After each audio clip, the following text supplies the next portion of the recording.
설교에 앞서 한 말씀을 전하고 시작하려고 합니다. 저는 오늘부로 목회자를 그만두려고 합니다. 별로도 안 놀라시네요. 제가 이 말을 이렇게 던진 이유는 오늘 설교가 생각 그 이상의 무게이기 때문에 단 한 문장이면서도 가장 충격적이고 무거운 말이 무엇일까 생각하다가 이러한 말을 하게 되었습니다. 당연히 저는 목회자를 그만둘 생각은 없습니다. 하나님의 말씀을 전하고 또 하나님 안에서 사람들을 양육하는 것이 저 삶의 이유이자 가장 즐거운 일이기 때문에 추호도 그만둘 마음은 없습니다. 잠시나마 저의 말로 인하여서 놀라신 분들이 계시다면 다시 한번 사과드리겠습니다. 이렇게 제가 많은 분들이 놀랄 수도 있다는 것을 알면서도 굳이 설교 서두에 이러한 말을 던진 이유는 말이 가지는 그 힘, 무게에 대하여 100마디 설명하는 것보다 그 말을 이렇게 직접 하는 것이 훨씬 더 말의 힘과 무게를 느끼게 하기에 효과적일 거라고 생각했기 때문입니다. 이처럼 말은 단 한 문장으로도 굉장히 큰 충격을 줄 수 있는 파급력을 가지고 있기에 우리의 삶에 지대한 영향을 끼칩니다. 그렇기 때문에 우리 삶이 고스란히 담겨있는 속담에서도 유난히 말에 관련된 속담이 많이 있습니다. 가는 말이 고와야 오는 말이 곱다. 낱말은 새가 듣고 반말은 쥐가 듣는다. 말이 씨가 된다. 말 한마디로 청량빛을 갚는다. 발 없는 말이 천리 간다. 등등 아주 유명해서 모르는 사람이 없을 법한 말에 관련된 속담을 뽑아왔는데도 불구하고 이렇게 많이 있습니다. 그렇기에 오늘은 제가 말에 관한 말씀을 함께 나누고자 합니다. 특별히 일반적인 사람의 관점에서보다는 하나님을 믿는 우리 그리스도인의 관점에서 왜 그렇게 말이 중요한 것인지, 또한 말이 우리 그리스도인에게 얼마만큼의 무게감을 지니는 것인지에 대해 나누며 함께 은혜 받고자 합니다. 오늘 본문 말씀 야고보서 3장 1절을 우리 다시 한번 읽어보도록 하겠습니다. 3장 1절의 말씀입니다. 시작. 내 형제들아 너희는 선생된 우리가 더 큰 심판을 받을 줄 알고 선생이 많이 되지 말라. 이 구절에서는 분명하게 말해주고 있습니다. 선생된 자가 더 큰 심판을 받을 것이기 때문에 선생이 많이 되지 말라고 말입니다. 사실 저는 오늘 이 첫 구절을 보면서부터 굉장히 마음이 찔렸습니다. 왜냐하면 제가 이 말씀에서 말하는 사람 같이 굉장히 선생되기를 좋아하는 사람이기 때문입니다. 남들보다 조금 아는 것이 나오면 막 가르치려고 들고 알면 또 얼마나 안다고 막 이것은 맞네, 이것은 틀리네 라고 말하며 선생되려고 했던 저의 모습이 떠올랐기 때문입니다. 그런데 사실 저의 이러한 선생된 모습은 제 스스로 깨달았다기보다 저의 가까운 주위 사람들이나 친구들이 저에게 말을 해주어서 알게 되었습니다. 저와 아주 친밀한 관계에 있는 사람들이 공통적으로 저한테 했던 말들이 있는데요. 그것이 뭐냐면 요셉이 너는 너무 가르치려고 든다라는 말입니다. 그런 말들을 처음 몇 번 들었을 때는 내가 뭐 얼마나 가르치려고 했다 그래 이렇게 생각을 하고 넘어갔었는데 많은 사람들이 그 말을 반복적으로 하니까 내가 정말 그렇게 가르치려고 들었었나 하고 좀 생각을 깊게 하게 되었습니다. 어떻게 보면 어릴 적부터 교회에서 자라면서 또 목회자 자녀로 자라면서 부서의 회장을 맡고 또 커서는 신학생이 돼서 전도사를 하고 또 지금은 목사가 되다 보니 소위 직업병이라고 할까요? 늘 나서서 리드하고 말씀을 전하고 조언하는 삶을 살다 보니까 평소 생활에서도 그러한 모습이 좀 몸에 배었던 것 같습니다. 그렇기에 저는 오늘 말씀을 준비하면서 처음 1절에서부터 하나님 앞에서의 저의 모습을 많이 돌아보게 되었습니다. 특별히 1절 말씀에서 선생된 자가 더 큰 심판을 받을 것이다 라는 말씀이 마음에 팍 하고 저에게 꽂혔습니다. 이러한 1절의 말씀을 보면서 이와 관련된 평소에 제가 참 좋아하는 말이 생각이 났는데요. 그 말은 바로 큰 힘에는 큰 책임이 따른다는 말입니다. 즉 말 그대로 큰 힘을 가질수록 그만큼의 큰 책임이 반드시 따른다는 말입니다.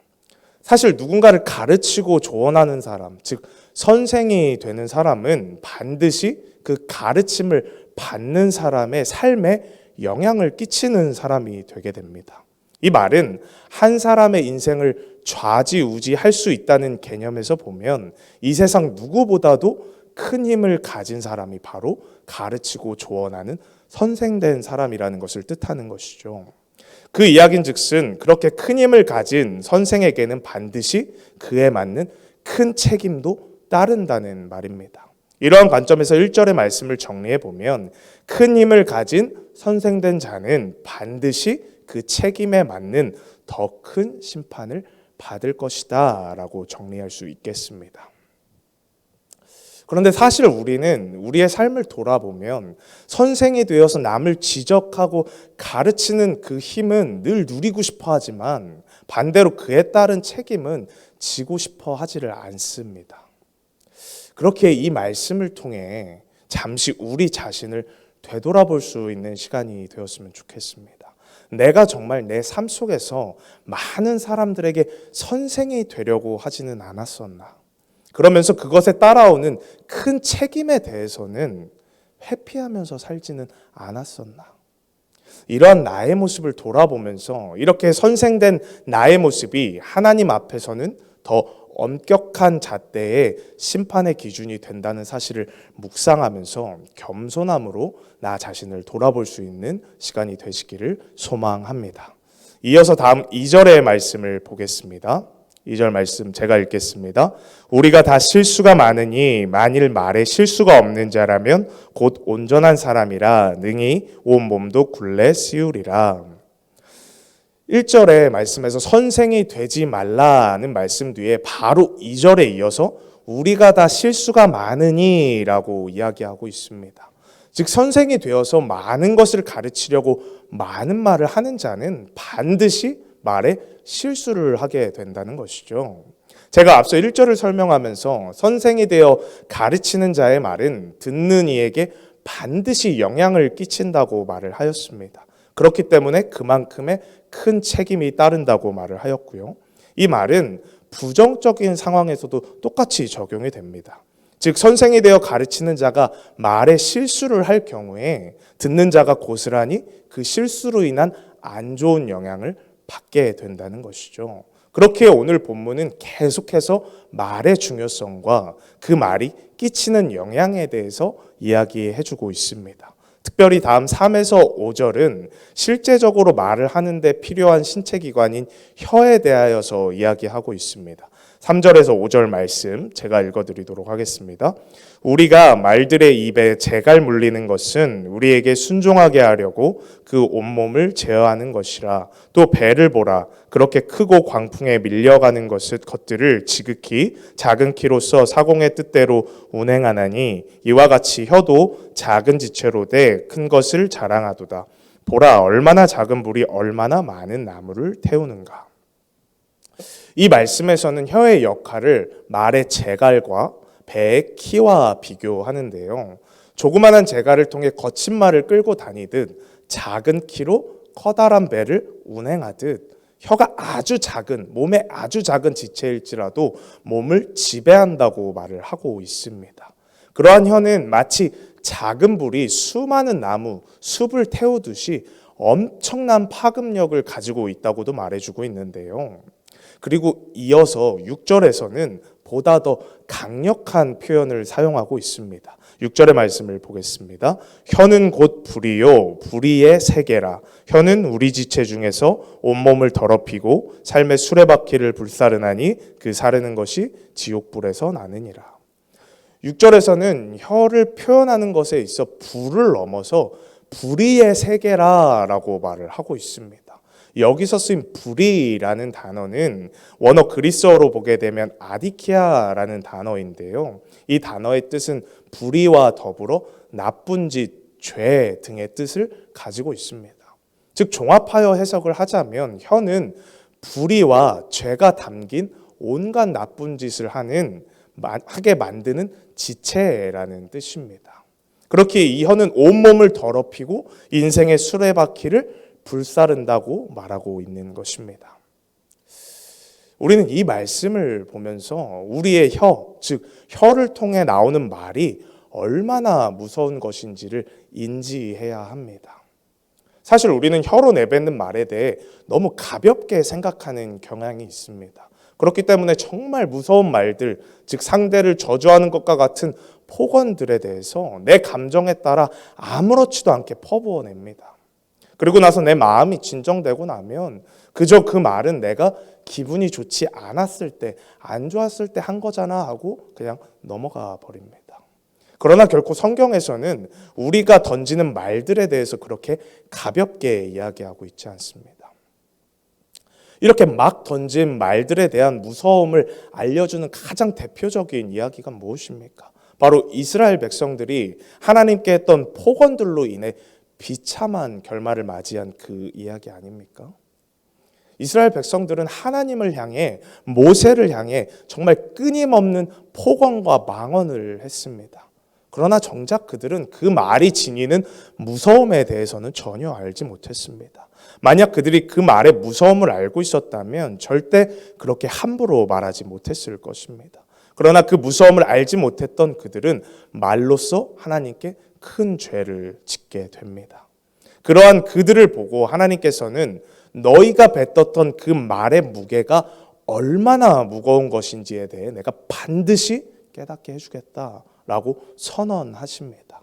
그 내용이 바로 민수기 14장 27에서 29절의 말씀인데요. 제가 읽어드리겠습니다. 나를 원망하는 이 악한 회중에게 내가 어느 때까지 참으랴? 이스라엘 자손이 나를 향하여 원망하는 바 그 원망하는 말을 내가 들었노라. 그들에게 이르기를 여호와의 말씀에 내 삶을 두고 맹세하노라. 너희 말이 내 귀에 들린 대로 내가 너희에게 행하리니 너희 시체가 이 광야에 엎드러질 것이라. 우리가 잘 아는 대로 출애굽 후 이스라엘 백성들이 계수된 인원 중에서 여호수아와 갈렙을 제외하고는 전부 다 자신들의 말대로 광야에서 죽게 됩니다. 저는 이 말씀 중에 특히 28절의 말씀이 얼마나 무서운지 모릅니다. 내 삶을 두고 맹세하노라. 너희 말이 내 귀에 들린 대로 내가 너희에게 행하리니. 이 얼마나 무서운 하나님의 선포입니까? 하나님께서 반드시 하겠다고 맹세를 하고 계시는데 그것이 축복의 말씀이 아니라 저주의 말씀이라니요. 그런데 사실 이 구절에서 하나님의 말씀을 객관적으로 살펴보게 되면 축복도 저주도 아닌 너희 말이 내 귀에 들린 그대로 너희에게 행하겠다라는 말씀입니다. 이것은 바꿔 말하면 만약 이스라엘 백성들이 하나님께 이 광야 땅을 반드시 건너 약속의 땅에 들어갈 것을 믿습니다 라고 하나님께 말했다면 그들이 그 땅에 들어갈 수 있었다는 것을 뜻하는 것입니다. 이 사건은 우리로 하여금 말에 대한 경각심을 크게 일깨워 줍니다. 우리는 항상 하나님이 어느 곳에나 계시고 우리 모습을 언제나 지켜보고 계신다고 말은 하지만 어찌 그렇게 말을 함부로 내 마음대로 하는지 모릅니다. 만약 내가 퍼부었던 그 말들을 하나님께서 다 들으시고 내가 너가 말한 그대로 행하겠다라고 하신다면 정말 그 말에 대해서 감당이 되시겠습니까? 내가 자녀에게 퍼부었던 그 말들을, 내가 부모님에게 했었던 그 말들을, 내가 남편에게, 아내에게 했던 그 말들을 정말 하나님 앞에 다 책임질 수 있으시겠습니까? 말은 사람을 죽이기도 하고 또 살리기도 한다고 말을 하죠. 저는 이 말을 우리 그리스도인들에게 적용하면 한 단계 더 높은 차원으로 생각해야 한다 생각합니다. 그것은 바로 말은 사람의 영혼을 죽이기도 영혼을 살리기도 한다는 것입니다. 즉 나의 말 한마디로 인해 한 사람의 신앙이 무너지고 그가 실족할 수도 있는 것이고 반대로 나의 말 한마디로 인해 한 사람이 신앙적으로 바르게 세워지고 참된 그리스도인이 될 수도 있다는 것입니다. 물론 이 모든 과정 속에서 하나님의 역사하심이 전제되어야 하겠지만 분명한 것은 우리의 이 작은 혀로부터 나오는 말들이 이루어내는 그 파급력은 정말 어마어마하다는 것입니다. 그것이 부정적이로든 혹은 긍정적으로든 말입니다. 이러한 말들에 대해서 누군가는 이런 이야기를 하더라고요. 좋은 말을 하기 위해서는 평소의 말의 습관이 굉장히 중요한데 이 부분에 대해서 한국인들은 굉장히 불리하다라고 말을 합니다. 왜냐하면 한국인들은 언제나 죽기 때문입니다. 이게 무슨 말이냐면 힘들면 힘들어 죽겠다 이렇게 얘기를 하고, 좋으면 좋아 죽겠다 진짜 이렇게 얘기를 하고, 웃기면 웃겨 죽겠어 그만해. 하물며 우리가 기지개를 켤 때조차 죽겠다 이런다는 거예요. 우리는 너무 많이 우리를 죽인다는 말입니다. 어쩌면 한국인들이 나는 날마다 죽노라는 사도 바울의 가르침을 가장 잘 실천하고 따르는 사람들일지도 모르겠습니다. 항상 우리를 죽이기 때문이죠. 이 말은 우스갯소리이긴 하지만 평소에 쓰는 습관적인 말은 정말로 우리에게 중요합니다. 왜냐하면 우리의 혀는 우리로 하여금 계속해서 악한 말을 뱉도록 만들기 때문입니다. 그 말씀을 8절에서 해주고 있는데요. 8절의 말씀 보겠습니다. 혀는 능히 길들일 사람이 없나니 쉬지 아니하는 악이요 죽이는 독이 가득한 것이라. 이 말씀에서는 혀가 쉬지 않는 악이고 또 죽이는 독이 가득한 것이라고 말하고 있습니다. 참 오늘 말씀을 쭉 듣다 보면 내가 정말 이렇게 무서운 지체인 혀를 내 입안에 넣고 계속해도 살아도 되나 싶을 정도로 혀에 대해서 굉장히 강한 어조로 비판을 하고 있습니다. 저는 이러한 혀에 대한 비판적인 말씀을 깊이 있게 묵상을 하다 보니까 마음속에 성경 이야기 속 한 장면이 딱 떠올랐습니다. 그것은 바로 선악과 이야기에서 뱀과 하와의 이야기 장면인데요. 이 장면이 떠오른 이유는 간교한 뱀을 통해 전해진 그 유혹의 말이 방금 살펴본 8절 말씀에서와 같이 인간에게 얼마나 큰 악이 되고 죽이는 독이 되었는지가 생각이 났기 때문입니다. 뱀의 혀를 통해 전해진 말이 불러온 결과는 인간이 하나님께 불순종이라는 죄를 짓게 함으로 하나님과 인간의 사이가 멀어지게 만드는 최악의 결과를 낳았습니다. 즉 이 세상 모든 일 중에 가장 부정적인 결과를 초래하였던 이 선악과 사건의 시발점이 바로 뱀의 말이었다는 것입니다. 그렇기에 오늘 본문 야고보서에서 조금은 과하게 느껴질 정도로 강한 어조로 비판했던 혀, 즉 말에 관한 내용이 되돌아보면 결코 그렇게 과한 내용이 아니구나라는 생각이 들었습니다. 우리가 죄인이 되었던 그 근본의 시작이 혀를 통한 말에 있었다면 우리가 그 무엇보다 말에 대하여 경각심을 가지고 조심해야 하는 것은 너무나 당연한 것이구나라는 생각이 들었습니다. 저는 지금까지 야고보서 본문 저자의 태도에 맞춰서 계속해서 부정적인 입장에서만 말의 무게에 대하여서 이야기를 했습니다. 마치 말은 부정적인 것이기에 무조건 악한 것이다 라는 식으로 말이죠. 그러나 이번엔 긍정적인 입장에서, 아니 조금 더 정확하게 말을 하자면 더 높은 차원의 입장에서 말의 무게에 대해서 이야기를 해보려고 합니다. 제가 여러분께 하나 묻겠습니다. 하나님께서 이 세상을 무엇으로 만드셨습니까? 네, 말씀으로 만드셨습니다. 바로 말씀, 즉 말로 이 세상을 만드셨습니다. 창세기 1장 3절을 새번역 버전으로 보겠습니다. 하나님이 말씀하시기를 빛이 생겨라 하시니 빛이 생겼다. 이처럼 하나님께서는 빛을 말씀으로 창조하셨습니다. 빛뿐입니까? 이 모든 우주 만물 천지를 다 말씀으로 창조하셨습니다. 제가 앞서 선악과 이야기를 하면서 죄의 근본이 말에서부터 시작되었다고 했는데 사실 그것보다 훨씬 더 높은 차원의 압도적인 사건인 천지창조 사건 역시 말씀, 즉 말을 통하여 이루어졌다는 것입니다. 이것은 우리로 하여금 단순히 혀와 말에 대하여 생각할 때 그것은 악한 것이니 악하게 사용해서는 안 된다라는 차원을 훨씬 뛰어넘는 이야기라는 것을 말해주는 것입니다. 즉 거룩하신 하나님께서 거룩한 말씀으로 이 세상을 창조하셨고 우리는 그 거룩하신 하나님의 형상을 닮아 지음을 받은 자들입니다. 그렇기 때문에 우리는 당연히 하나님을 닮아 거룩한 말을 해야 하는 것입니다. 또한 이 혀로는 그 거룩하신 하나님을 찬송하는 말을 해야 한다는 것입니다. 야고보서 3장 9에서 10절은 이 내용을 말해주고 있습니다. 9절에서 10절 제가 읽겠습니다. 이것으로 우리가 주 아버지를 찬송하고 또 이것으로 하나님의 형상대로 지음을 받은 사람을 저주하나니 한 입에서 찬송과 저주가 나오는도다. 내 형제들아 이것이 마땅하지 아니하니라. 하나님의 형상을 닮아 지음받은 우리가 혀로 해야 할 말은 하나님을 찬송하는 말이라는 것에 대해서 분명하게 말을 해주고 있습니다. 그런데 도리어 악한 혀는 하나님의 형상대로 지음받은 사람을 저주한다고도 이어서 말해주고 있습니다. 여기서 다시 한번 우리는 혀를 통해 나오는 말이 얼마나 무서운 것인지에 대해서 성경에서 말하고 있다는 것을 깨달아야 합니다.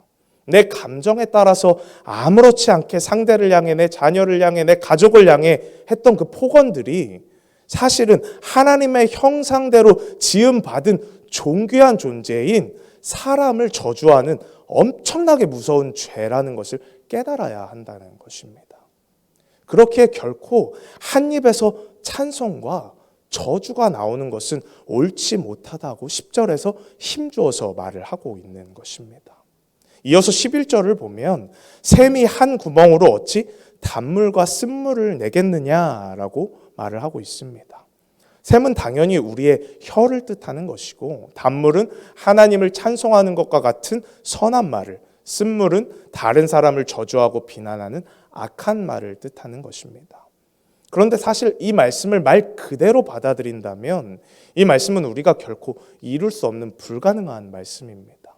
왜냐하면 우리가 한 샘, 한 혀로서 평생 단물의 말만을 하고 살 수는 없기 때문입니다. 그것은 인간으로서 불가능한 일이죠. 그렇다면 이 말의 참 뜻은 무엇일까요? 그것은 이 말씀의 내용을 항상 기억하여 나의 혀라는 샘에서 나와야 하는 말은 반드시 단물이어야 한다는 사실을 잊지 말고 살아가라고 말씀하고 계신 겁니다. 즉 때로는 나의 혀에서 쓴물이 나와서 다른 사람에게 폭언을 하고 저주를 할 때 그럴 수도 있지라고 합리화를 하는 것이 아니라 나의 샘에서, 나의 혀에서는 이러한 쓴물이 나와서는 절대 안 된다는 사실을 이 말씀을 통해 다시 한번 인지시키며 그렇지 않기 위한 투철한 싸움을 해나가라는 뜻을 담고 있다는 것입니다. 말씀을 총정리하고자 합니다. 오늘 제가 말, 생각 그 이상의 무게라는 제목으로 말씀을 전하며 말이 왜 우리 그리스도인에게 그렇게 무거운 것인지에 대하여 한 스텝 한 스텝 점진적으로 그 범위를 확장시켜서 설명을 드렸습니다.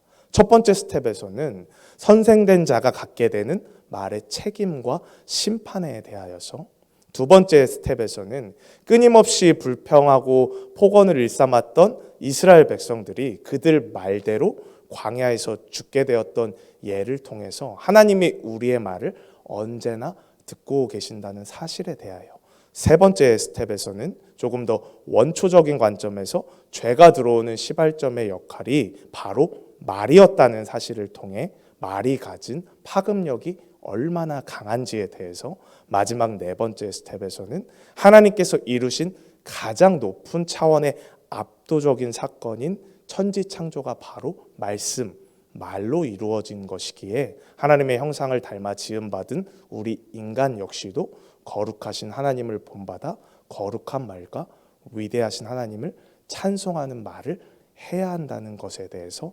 나누었습니다. 이 네 단계의 스텝을 통해 제가 여러분들과 나누고 싶었던 것은 그리스도인에게 있어서 말이 갖고 있는 무게란 우리가 생각하는 것보다 훨씬 더 무겁다라는 사실이었습니다. 왜냐하면 이 말은 결코 인간과 인간이 주고받는 것으로 끝나는 것이 아니라 반드시 그 안에 하나님의 개입이 있기 때문입니다. 그렇게 이 시간 함께 이 기도 제목을 가지고 기도를 하기를 소망합니다. 하나님, 제가 여태껏 말에 대하여 단순히 사람 간의 대화로만 여김으로 내 마음대로 또 내 감정대로 해왔음을 이 시간 고백합니다. 그러나 오늘 말씀을 통하여서 내가 혀로 내뱉는 이 말이 단순한 인간의 말로 그치지 않는다는 것을 깨달았습니다. 나의 말 속에는 언제나 하나님께서 개입되신다는 사실을 깨달았습니다. 그렇게 앞으로 내가 삶을 살아갈 때에 하나님께서 항상 함께해 주셔서 말로써 선생되지 않게 하시고, 나의 말을 하나님께서 항상 듣는다는 것을 인지하여 함부로 말하지 않게 하시고, 죄의 근본이 간교한 뱀의 혀에서 나온 말임을 알고 그러한 간교한 말을 뱉는 쓴물의 혀가 되지 않게 하시고, 창조의 근본이 되시는 거룩하신 하나님의 형상을 닮아 거룩한 말을 하며 살아가는 그리스도인이 되게 하여 주시옵소서. 우리 이 기도 제목을 가지고 함께 찬양 후에 기도하도록 하겠습니다.